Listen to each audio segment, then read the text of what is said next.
Well, I got it back together and I'm playing with the weight of this drill stem. Trying to figure out how much weight it needs. This seems to be working.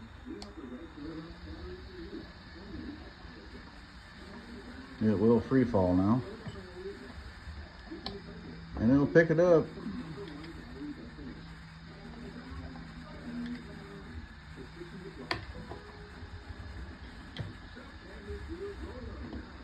Hard to run one-handed.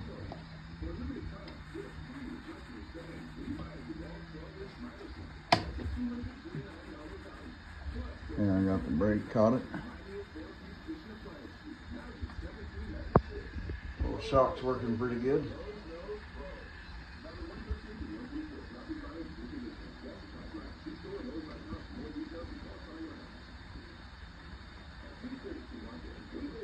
Brake's working pretty good.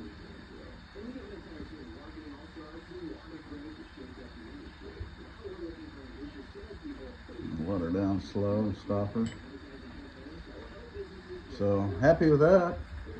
I just need to weigh this and figure out how much that is. I build a new drill stem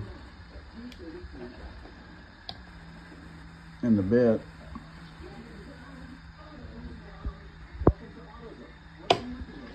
Oh, way too fast. She free falls really good now. And that's what it needs. So slowly but surely, getting the bugs worked out of this thing.